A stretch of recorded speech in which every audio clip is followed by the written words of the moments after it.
Erik Horne here for Andscape with Clinton Yates, Jean-Jacques Taylor, Bill Rhoden, and Jason Reid. And y'all look, Shedeur Sanders world, Shedeur Sanders preseason world, we're just living in it.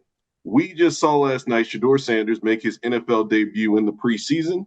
And to quote the great philosopher LeBron James, I don't want to hear that it's only preseason BS, because if he was out there not going in, y'all would be on his ass about it. So give credit and grace, lames. Guys, first impressions about Shadur last night. Clinton, I would love to start with you since you didn't have the opportunity to be on our preview of the Shedeur Sanders debut. What did you think about the young man's performance against the Carolina Panthers?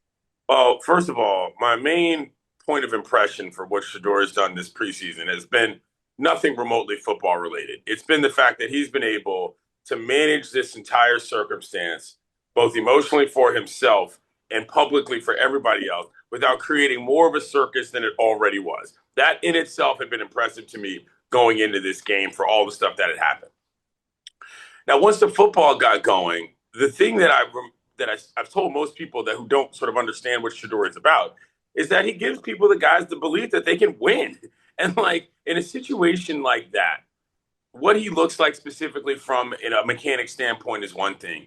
What his stats end up being are another. How he reads defenses is a third. But I've always thought that the skill that Shadur brought the most was the fact that he was a winner and he made guys feel like they could be better players. And so in a situation like a preseason game, that's about as motivated as you're going to see guys in a game one preseason situation, which was just plain fun to watch. So for me, it's not aura just in the context of being cool. It's leadership in the context of being able to actually tackle the task. And that's something that never seems to be larger than him on any given stage. And I think this was another one. Even though it's a preseason game, it was still his first one.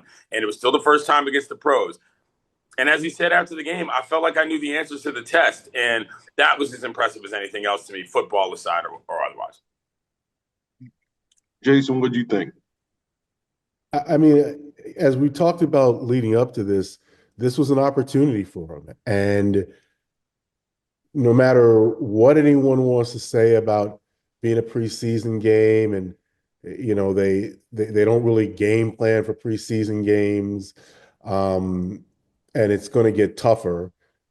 The bottom line is he took the opportunity that he was given and he performed well on it. And so, I was, when you started out about that LeBron quote, that struck me when I was reading the Associated Press story as well. It's like, if he had performed poorly, everyone would have, the people who want him to fail would have said, hey, you see, he really can't do it. So the fact that he did perform well, I mean, look, I don't know what the film is going to grade when the coaches look at it. And the coaches are seeing things that we don't see and that we don't know what they're looking for.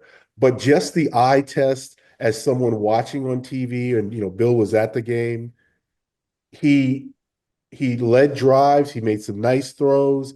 He did the things that you'd have to say this was a positive performance for him.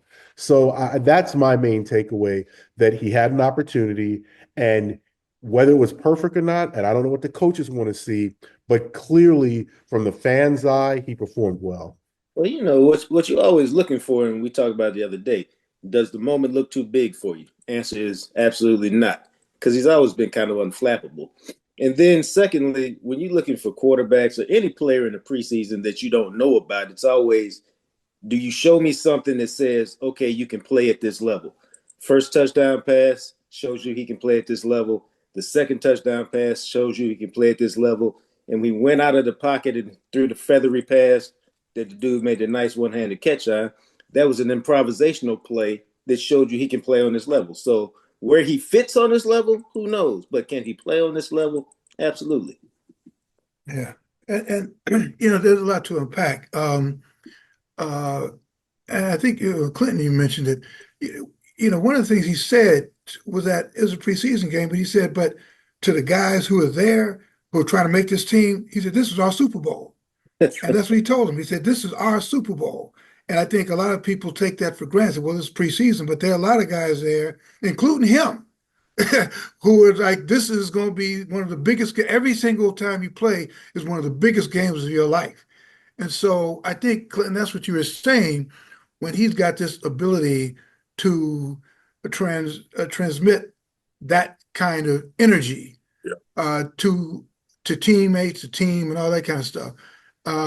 So that was impressive, and I think you're right that had he not done well, there would have been people to kill him. Now that he's kind of done well, they say, okay, well, can you do it? Can you do it again? The first question, and Stefanski was being peppered with questions about, well, what does this mean about the quarterback thing? And he's trying to like deflect it because he said, I don't want to commit, and he's being very general, but already this fifth round, fourth string quarterback is kind of electric. I mean, hell, it's the reason I was there. Yeah. So Cleveland, I think we talked about, they've got a potential dilemma. Do we keep on? And again, I say it's the dilemma. I don't know. Maybe we all should assume that this is a professional franchise, particularly Cleveland. They want to fix this, so I think we have to assume they want to fix this. And if they think Shadur could help fix it, I don't think they would sabotage him. I don't think they would say, you know what, let's keep this guy off the field because it's creating too much of a dilemma for us. So, it's a gift that keeps on giving. But all in all, man, if you ask me for what, I don't know if we go get for a scale of 1 to 5. I'd probably give him a 4.5. There were a couple of plays, the whole thing we talked about throughout his career. He has a tendency to play hero ball, Yeah. kind of scrambling around. And it's so funny, man, when he was doing it, but there was the same reaction. He was, there was one play, he was scrambling around. He almost ran 30 yards and lost 2. But the crowd was like going, wow, they were like, wow, yeah, and I was thinking that kind of stuff. Although the coaches is like saying, man, get rid of the damn ball. The crowd is like, I was saying it too. ah! I was screaming too. I'm like, throw the ball away, man. Don't stop doing all this Tony Romo stuff. Now, Right. see, I was actually impressed because I didn't think he was athletic enough to do it at the NFL level. Right. Matter of fact, even when he scrambled and gained the first down, I was like, he looks a little leaner, so maybe he's a little faster. And that would play well at this level. Mm-hmm. The two things stood out to me. The first one I texted you all about last night is every time he made a play, they just showed us in the crowd. It was just a bunch of us just like, Right. bunch of 12 jerseys. But it's a preseason game on the road. This wasn't in Cleveland. There were a bunch of people that looked like us with number 12 jerseys on out in the crowd in Carolina. So obviously this is a phenomenon as we've been following it for the last couple of years. But then the next thing is I couldn't help but stop thinking about, I couldn't stop thinking about Dillon Gabriel because for better or worse, these guys are going to be connected until some kind of decision is made. So I'm curious as to like, where's the pressure gauge now on Shadur, Dillon Gabriel? I'm not even thinking about Kenny Pickett, frankly, because they can cut Kenny Pickett tomorrow, and I don't think that it would be that big of a deal or a surprise to me. I think they gave up a 5th-round pick to get Kenny Pickett. But, like, how are y'all feeling about what Shadur did last night and how that changes kind of the math as far as, like, what the Cleveland Browns have to look at going into next week's game against Philadelphia and how some of these other quarterbacks are thinking about, their injuries and their place in the pecking order? I'm sure Dillon Gabriel is somewhere at his physical therapist, like now. He probably like after he said, well, it doesn't hurt that bad. I'm sorry, I'm sorry, JJT, I interrupted you, but that's my thought. His brother said, hey man, I don't feel that bad. They're not keeping 4 quarterbacks. They're keeping 3 quarterbacks. If they keep 3, they probably have to keep 3 now. And so Kenny Pickett's going to be the odd man out because you're not going to cut Dillon Gabriel, who you drafted in the 3rd round. And now you're probably not going to cut Shadur because he's not going to make it to your practice squad. So Pickett's the odd man out. And I've told y'all how I thought it was going to play out all year. Joe Flacco's going to start until they are out of contention. And at that point, it's on the 2 rookies. And it's just a matter of which rookie gets the first crack and the chance to keep the job. Huh. I mean, to me, Flacco is old enough where the season and the career could end any one given play. Exactly. And so, like, Exactly. I don't think that puts Kenny Pickett as the odd man out in that situation. Right. Is what I'm saying. But like, you need which one somebody. you gonna cut? Because they're I not think you're keeping gonna four. hold on. What I'm saying is, what you had to figure out was which one of the rookies could play. Pickett, Right. you've at least seen play. Now Right. you know which rookie can play. I think that's what it comes down to is one of those two guys. And you can't have a situation where Flacco goes down because he's got a bruised sternum or whatever, and then all of a sudden you're throwing a rookie in, Right. which messes up their development too. I think you've got to keep Pickett for as long as you can in that situation, personally. But Yeah, I was thinking that too. Jason, what do you think? Well, you know, like as I said, clearly he did some good things in that game, but he also did some things that I'm sure just from talking to coaches that I know how they think. You know, Bill talked about that scramble. That thing could have been a complete disaster, and he shouldn't have done that. I mean, just any quarterback coach or offense coordinator tell you that was a mistake what he did. He threw one ball. I think it was an over route. And It was almost I picked don't up. know whether the receiver ran the depth wrong, but a guy could there was a defender who cut right in front of it and could have caught the ball for an interception. I know people say, well, that's nitpicking, but what the point I'm trying to make is Stefanski and his offensive staff are going to look at that film.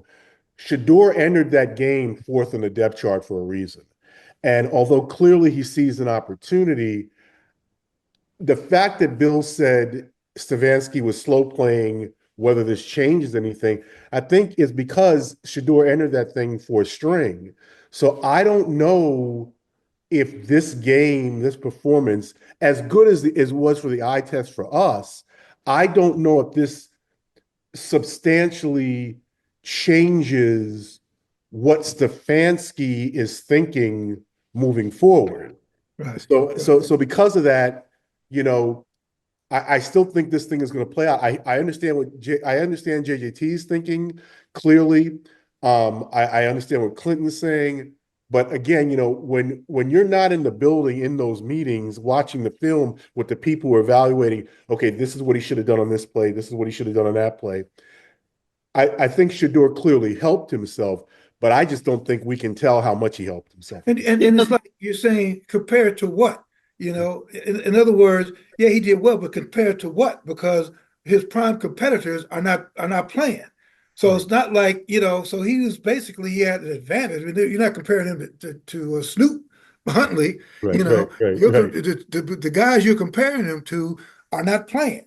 So it's kind of like, okay, this was fine. But like you said, Jay Reid, then we're not looking at stuff the way they're looking at. It's the way they look at stuff is brutal, you know.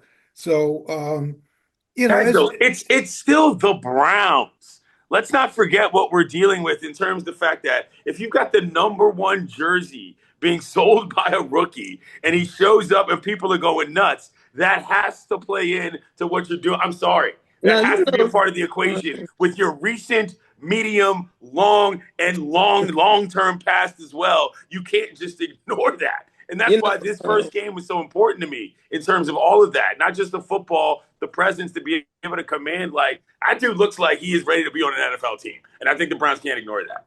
You know, Clinton, actually, you make the better point, I think, after I listened to it is, I would keep Pickett over Flacco. You know what Flacco is. And Pickett, if he's the former number one pick, I'll let Pickett start until the thing runs its course. And then I pick from the two rookies.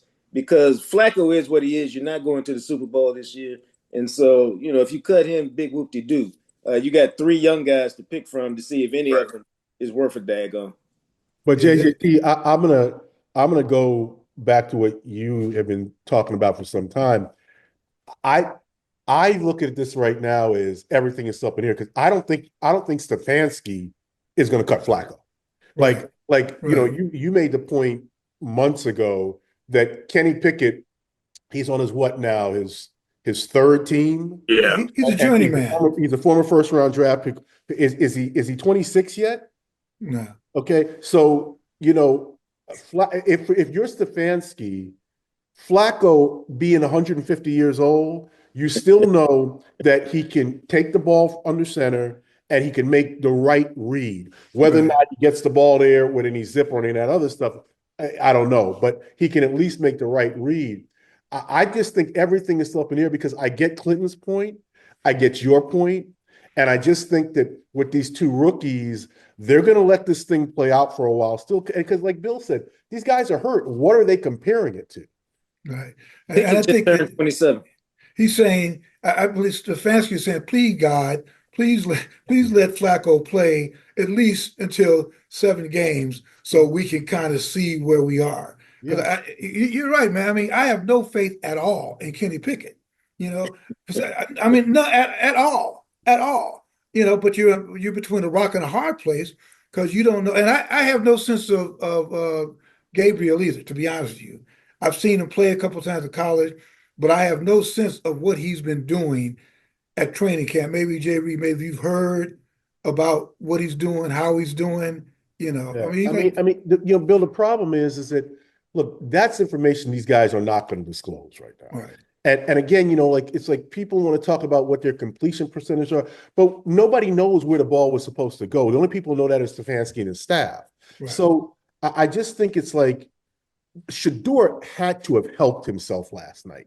If he had gone out there and been awful, well, it would have just fed into that narrative. And whether or not he was awful based on what the coaches wanted to see on film or just the eye test with fans, he had to have helped himself last night. I just think that there's so still much uncertain because of the injuries, because Kenny Pickett is who he is, because Flacco is 150, because Gabriel's 5'2". Like I think they just got to continue to let it play out. Right. And Shadur could only have lost. You know, Right. he only could have lost. He won, and that's another thing, man. And I know you and I talked about this too. I always got to check myself. How much of this shit is a hype? Excuse me. How much is this a hype? We still on a hype train. I'm still flashing back to Colorado when he's in Jackson State where he's running around and everything he does is like elevated.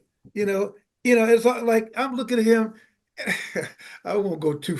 I'm looking after the game, and even before, he's surrounded and kind of, that's just part of who he is. The kind of, I guess, what do we call it, the magnetism, Yeah. or whatever. Aura.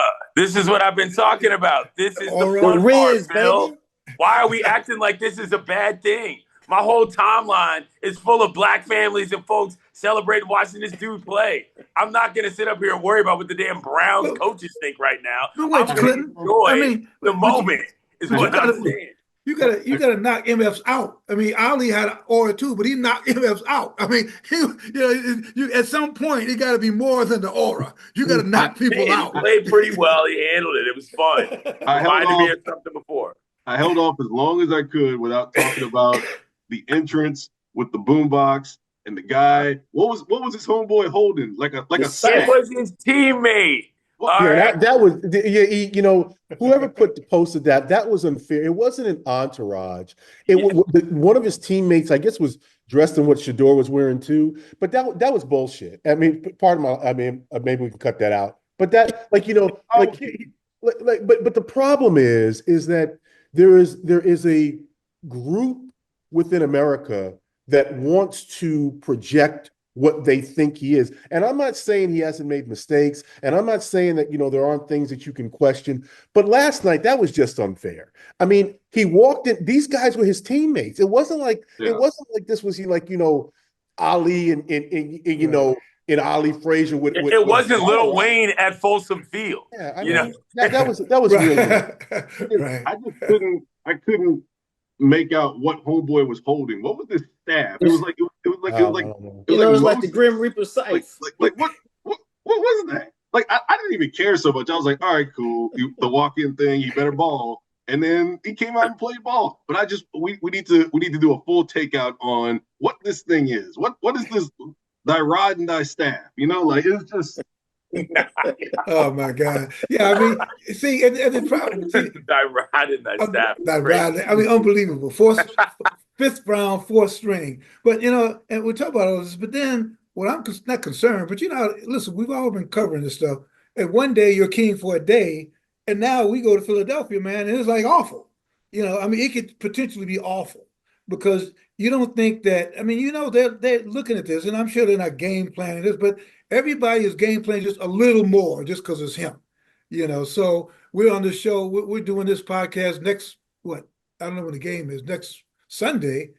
And we're doing the guy with it, not the rod and the staff, but the scythe, the guy in the black, the black hood, Father Death or whatever they call Grim that, Reaper. the Grim Reaper, the Grim Reaper. Oh, ridiculous, man. Oh man, you guys are funny. But yeah, like you say, Bill. Now, eyes forward to Philadelphia next week. We will have a presence there, Bill. Whether it's you, Jay Reid, anybody, maybe we'll just make it a whole summit. Maybe we'll all just go down there and just kick it preseason style, probably. But Yeah. anyway, y'all, thanks for joining us this morning. Everybody, thanks for joining us once again on the Shedeur Sanders beat. Check out Andscape.com. Bill's got a great column that I just read that will be posted as you listen to this and as you watch this. But we will be back next week to talk more about Shedeur Sanders and Dillon Gabriel and Kenny Pickett and 150-year-old Joe Flacco. We'll be throwing more shade at the Cleveland Browns Clinton, quarterback room. the champ is here. The champ is here. Bill's catching flashbacks, man. That's how you know it's good. We haven't seen Dillon Gabriel throw a pass, but all I know is he keeps getting shorter. Every time we talk about this guy, he keeps getting shorter. Y'all are awful. Jason said he was 5'2", man. Come on. Awful, man. He's got to be at least like 5'9", and I'm 5'. So, but I can't play NFL quarterback under any circumstances. Maybe he can't we'll either. see, guys. But this is fun. This is obviously fun. We're excited. Most excited I've been about preseason in a long time. Yeah. And thank y'all, and we will see y'all next week. Absolutely. All right, Peace. yeah.